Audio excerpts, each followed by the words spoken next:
আমন্ত্রণ বিশ্ব বাংলায়, সঙ্গে আছে আমি রেজাউল হাসান। শুরুতেই সংবাদ শিরোনাম। হজ ওমরা টিকিটের দাম বৃদ্ধিতে ইবাদত বঞ্চিত হচ্ছেন মুসল্লিরা, অভিযোগ বাংলাদেশ হজ ওমরা মুআল্লিম ফাউন্ডেশনের।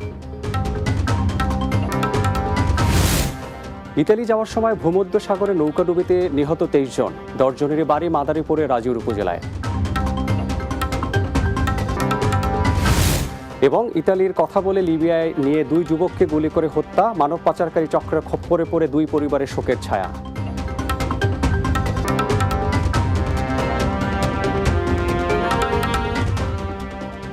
শুনছিলেন শিরোনাম, এবারে বিস্তারিত।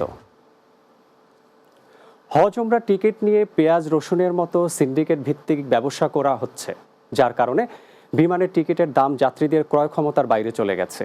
মঙ্গলবার জাতীয় প্রেস ক্লাবে হজ ওমরা যাত্রীদের বিমান টিকিট সিন্ডিকেট ও মানোন্নয়ন নিয়ে বাংলাদেশ হজ ওমরা মুআল্লিম ফাউন্ডেশন আয়োজিত আলোচনা সভায় বক্তারা কথা জানান। তারা বলেন, বিদেশ যাত্রীদের নিয়ে সবসময় বিমান কোম্পানিগুলো সিন্ডিকেট তৈরি করে। এই সিন্ডিকেট সম্মিলিতভাবেই টিকিটের দাম বাড়িয়ে দেয়। যেই উমরা সাধারণত 1,20,000 টাকা খরচের মধ্যেই সম্পন্ন করা সম্ভব, এখন সেখানে শুধু টিকিট কিনতে হচ্ছে এই বাড়তি টাকায়। এটা কোনোভাবেই 50,000-এর বেশি হওয়া উচিত নয় বলে মন্তব্য করেন তারা। এত চড়া দামের কারণে মধ্যবিত্ত ও উচ্চবিত্ত মুসলমানরা মহান এই ইবাদত থেকে বঞ্চিত হচ্ছেন বলেও অভিযোগ করা হয় এই অনুষ্ঠানে। যারা সিন্ডিকেট করে তারা আওয়ামী লীগের দূষণ, তারা আওয়ামী লীগ সরকারকে বিভিন্নভাবে সুযোগ সুবিধা দিয়ে তাদের লাইসেন্সগুলো অবৈধভাবে লাইসেন্সগুলো নিয়েছে এবং অবৈধ সিন্ডিকেট এখনো তারা বহাল রাখছে। দুর্নীতি করে টাকা যারা ইনকাম করে, সিন্ডিকেট করে যারা টাকা ইনকাম করে, এদেরকে এই সমস্ত সাংবাদিক সম্মেলন করে মানববন্ধন করে কখনো বন্ধ করতে পারবেন না। অবৈধভাবে ইতালি যাওয়ার সময় ভূমধ্য সাগরে নৌকাডুবিতে নিহত 23 জনের মধ্যে 10 জনের পরিচয় জানা গেছে। তাদের বাড়ি মাদারীপুরের রাজুর উপজেলায়। নিহতরা হলেন রাজুর উপজেলার পশ্চিম সরমঙ্গল গ্রামে চা বিক্রেতা হাসান হাওলাদারের ছেলে টিটু হাওলাদার, গোবিন্দপুরের বাসিন্দা আক্কাস আলী আকনের ছেলে আবুল বাশার আকন, সুন্দিকুড়ি গ্রামের নীলরতন বারৈর ছেলে সাগল বারৈ, একই গ্রামের মহেন্দ্রনাথ বিশ্বাসের ছেলে সাগর বিশ্বাস, গোবিন্দপুরের ফিরোজ শেখের ছেলে ইনসান শেখ, একই গ্রামের আশিস কীর্তনিয়া, বৌল গ্রামের নৃপেন কীর্তনিয়ার ছেলে অমল কীর্তনিয়া, একই গ্রামের চিত্র সর্দারের ছেলে অনুপ সর্দার, সাকারপাড়ের সজীব মোল্লা ও সাতবাড়িয়ার রাজীব। এদের সবার বয়স 20 থেকে 30 বছরের মধ্যে।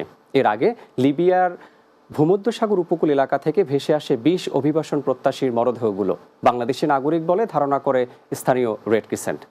মরদেহগুলো পচে গলে যাচ্ছিল এবং তাদের সঙ্গে কোনো নথিপত্র না থাকায় ব্রেগা থেকে 40 কিলোমিটার দূর আজদাদিয়া নামক একটি স্থানে সমাহিত করা হয়। ইতালির কথা বলে লিবিয়ায় নিয়ে ফরিদপুরের 2 যুবককে গুলি করে হত্যা করেছে স্থানীয় একটি মানব পাচারকারী চক্র। তাদের মৃত্যুর বিষয়টি নিশ্চিত হয়েছেন নিহতদের স্বজনেরা। এদিকে সন্তানদের বীভৎস ছবি দেখার পর 2টি পরিবারই নেমে এসেছে শোকের ছায়া। ফরিদপুর থেকে আখতারুজ্জামান সুমনের তথ্য ও চিত্রে জানাচ্ছেন অর্ণব নাসির। ফরিদপুরের ভাঙ্গা উপজেলার ঘাড়ুয়া ইউনিয়নের কুমারখালী গ্রামের মিন্টু হাওলাদারের ছেলে হৃদয় হাওলাদার ও মজিবর হাওলাদারের ছেলে রাসেল হাওলাদার দালালের রঙিন প্রলোভনে পড়ে ভাগ্য বদলের আশায় পরিবারের কাছে ইতালি যাওয়ার বায়না ধরে এই 2 যুবক। 2 মাস আগে ইতালি যাওয়ার জন্য স্থানীয় দালালদের হাতে তুলে দেয়া হয় জনপ্রতি 16,50,000 টাকা। সেই টাকা দেওয়ার পর হৃদয় ও রাসেলকে প্রথমে দুবাই ও পরে সৌদি আরব হয়ে নিয়ে যাওয়া হয় লিবিয়ায়। তবে এরপর থেকেই তাদের উপরে চলে নানা অত্যাচার, নির্যাতনের ছবি দেখিয়ে পরিবারের কাছে চাওয়া হয় আরও টাকা না দিতে পারায় হৃদয় ও রাসেলকে গুলি করে হত্যা করে নৃশংস সেই ছবি স্বজনদের কাছেও পাঠিয়েছে চক্রটি। আমার ছেলে হৃদয় এই আমাদের গ্রামের আনোয়ার মাতবারের কাছে আমরা বিদেশে ইটালি নেওয়ার জন্য টাকা জমা দিই। ইটালি না নিয়ে আমার ছেলের কাছ থেকে টাকাটুকু পুরে নিয়ে এরা দালালের দ্বন্দ্বে এরা টাকা সেই দালালকে না দিয়ে এরা এই টাকা আত্মসাৎ করছে এবং ওই দালালে টাকা না দেওয়ার কারণে গেমঘর থেকে নিয়ে মরুভূমি থেকে গুলি কইরা মাটি চাপাতে ফেলেছে। আমার বাবাই বলে কি, মা আমার যদি কোনো ক্ষতিগ্রস্ত হয় তাহলে তুমি দালালরে আনো দালাল আর শহীদ দালালরে ছাড়বা না, তারা আমারে অনেক নির্যাতন করছে। আমার ছেলে নাম রাসেল 16 লক্ষ টাকা এক দালালের মাধ্যমে দিয়া লিবিয়া টু ইটালি উনি পার করে দেবে। 24 তারিখে রাত্রি উনি বলছে গেম দিয়ে দিছি। 24, 25, 26, 30 তারিখেও তার কোনো ছেলের সন্ধান পাইনি। গতকালকে রাত্রে আমাদের ছবি এসে গেছে মোবাইলে, আমাদের ছেলের মৃতদেহ। সরকারের কাছে অকুলভাবে আবেদন করবো যে আমাদের ছেলের লাশগুলো যেন দেশে আসে, আমরা তার দেহে শুনে মাটি দিতে পারি। এদিকে প্রলোভন দেখিয়ে গ্রামের সহজ সরল মানুষকে বোকা বানিয়ে বিদেশে নিয়ে জিম্মি করা চক্রটির দৃষ্টান্তমূলক শাস্তির দাবি জানিয়েছেন স্থানীয় জনপ্রতিনিধি সহ এলাকাবাসী। কথার মায়ের পেজ ফেলিয়ে তারা দালালরা একজন করে জিম্মি করে লোকটা নিয়ে যায়। নেওয়ার পরে প্রথম যেমন যে টাকাটা বাজেট থাকে এক এক করতে 40-50 লাখ টাকাও তাদের জমি ক্ষেত বেশি সব নিয়ে যায়। আমি চাই না আমাদের ভাঙ্গা থানায় অন্তত কোনো দালাল না থাকে, নেক্সটে জানি কোনো পরবর্তীতে কোনো মায়ের কুল জানি এইভাবে না খেলে। অন্যদিকে এ বিষয়ে তদন্ত করে আইনগত ব্যবস্থা নেওয়ার কথা জানিয়েছে পুলিশ। গুলি খেয়ে মারা গেছে, এই বিষয়ে আমাদের কাছে এখনো কেউ কোনো অভিযোগ দেয়নি। বিষয়টা আমরা খতিয়ে দেখতেছি, যদি অভিযোগ পাই অভিযোগ প্রাপ্তির সাপেক্ষে আমরা আইনগত ব্যবস্থা নেব। ফরিদপুর সহ পার্শ্ববর্তী জেলাগুলোতে দিন দিন আশঙ্কাজনক হারে বাড়ছে মানব পাচারকারী চক্রের সংখ্যা। ফলে লোভে পড়ে অনেকেই পা বাড়িয়ে পড়ছেন বিপাকে, হারাচ্ছেন জীবনও। Arnab Nasir, news desk, Bangla TV. বিশ্ব বাংলায় নিচ্ছে একটি বিরতি, ফিরে এসে অন্যান্য সংবাদের সাথে আরো যা থাকছে। কাতার বাংলা প্রেস ক্লাবে দ্বিবার্ষিক কাউন্সিল ও নির্বাচন অনুষ্ঠিত। সভাপতি গোলাম মাওলা হাজারী, সাধারণ সম্পাদক মামুনা রশিদ।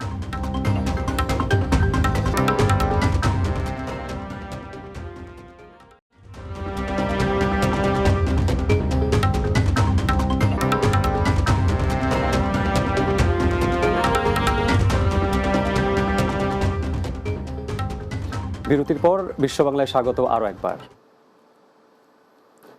কাতার বাংলা প্রেস ক্লাবের দ্বিবার্ষিক কাউন্সিল ও নির্বাচন অনুষ্ঠিত হয়েছে। দেশটির দোহার নাজমায় স্থানীয় রয়্যাল আকসা রেস্টুরেন্টের হলরুমে কাউন্সিল অনুষ্ঠিত হয়। এতে ব্যালটের মাধ্যমে 14 জন সাংবাদিক এই ভোটাধিকার প্রয়োগ করেন। নির্বাচনে সাংবাদিকদের প্রত্যক্ষ ভোটের মাধ্যমে 2025-26 নির্বাচনে 71 টিভির প্রতিনিধি গোলাম মাওলা হাজারী সভাপতি ও নিউজ 24 প্রতিনিধি মামুনা রশিদ সাধারণ সম্পাদক নির্বাচিত হন। কাতার বাংলা প্রেস ক্লাবের প্রতিষ্ঠাতা সভাপতি EM আকাশ ও প্রতিষ্ঠাতা সাধারণ সম্পাদক আকবর হোসেন বাচ্চুর পরিচালনায় প্রধান নির্বাচন কমিশনারের দায়িত্বে ছিলেন সিনিয়র সাংবাদিক মোহনা টিভির প্রতিনিধি ইউসুফ পাটোয়ারি লিঙ্কন। নির্বাচনে পর্যবেক্ষক এবং প্রধান অতিথি হিসেবে উপস্থিত থেকে ফলাফল ঘোষণা করেন কাতারে নিযুক্ত বাংলাদেশের রাষ্ট্রদূত মোহাম্মদ নজরুল ইসলাম। 16 সদস্যর অন্যান্যরা হলেন সিনিয়র সহসভাপতি বাংলা টিভির প্রতিনিধি আকবর হোসেন বাচ্চু, ডিবিসি নিউজের আমিন ব্যাপারী, সাংগঠনিক সম্পাদক এসএ টিভির আহসান উল্লাহ সজীব, কোষাধ্যক্ষ নাগরিক টিভির সাখাওয়াত হোসেন সাগর, দপ্তর সম্পাদক গ্লোবাল টিভির শাহরিয়ার শামীম, কার্যনির্বাহী সদস্য TVN 24-এর EM আকাশ ও মোহনা টিভির ইউসুফ পাটোয়ারি লিঙ্কন।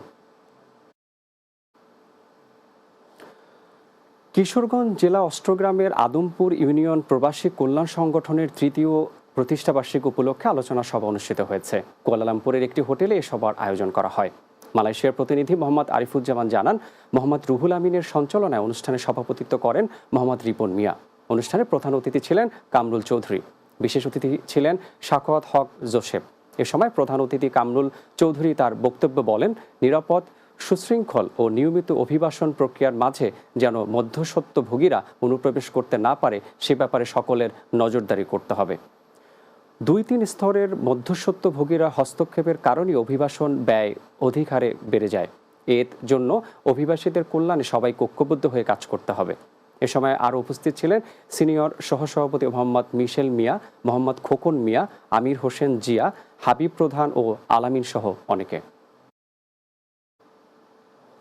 সাবেক স্বরাষ্ট্রমন্ত্রী লুৎফুজ্জামান বাবর উমরা পালন করেছেন। মক্কা প্রতিনিধি শেখ মোহাম্মদ রনি জানান, উমরাকালে সাবেক স্বরাষ্ট্রমন্ত্রীর সাথে তার পরিবার সহ উপস্থিত ছিলেন মৌলভীবাজার জেলা বিএনপি সদস্য সচিব আব্দুর রহিম রিপন।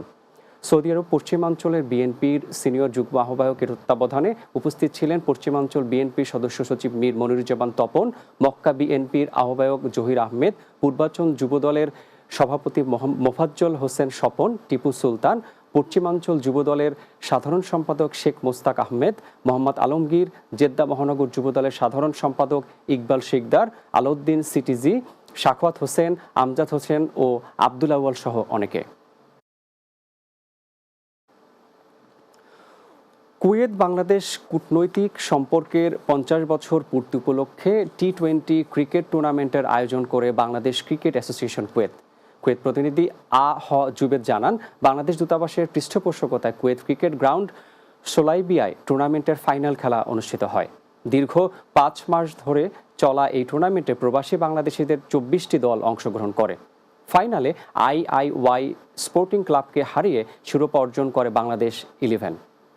বাংলাদেশ ক্রিকেট অ্যাসোসিয়েশন কুয়েতের সভাপতি জাহাঙ্গীর খান পলাশের সভাপতিত্বে এই আয়োজন করা হয়। শহীদুল ইসলামের সঞ্চালনায় অনুষ্ঠানের প্রধান অতিথি ছিলেন কুয়েতে নিযুক্ত বাংলাদেশের রাষ্ট্রদূত মেজর জেনারেল সৈয়দ তারেক হোসেন। এছাড়া উপস্থিত ছিলেন বাংলাদেশ দূতাবাসের প্রতিরক্ষা উপদেষ্টা brigadier general Rakibul Karim Chowdhury, councillor ও দূতালয় প্রধান মোহাম্মদ মনিরুজ্জামান, কাউন্সিলর ইকবাল আক্তার, তৃতীয় সচিব আব্দুল লতিফ ফকির, বাংলাদেশ প্রেস ক্লাবের সভাপতি মঈনুদ্দিন সরকার সুমন ও সংগঠনের সিনিয়র সভাপতি সরোয়ার সহ অনেকেই।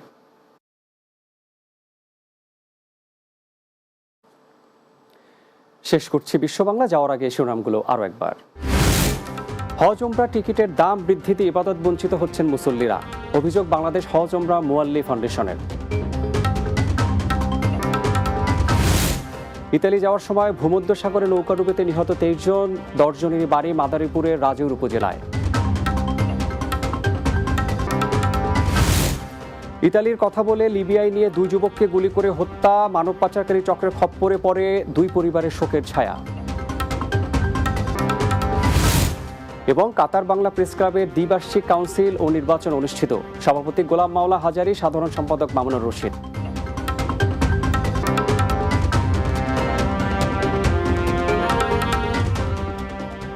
এই ছিল বিশ্ব বাংলায়। এতক্ষণ সঙ্গে থাকার জন্য ধন্যবাদ সবাইকে।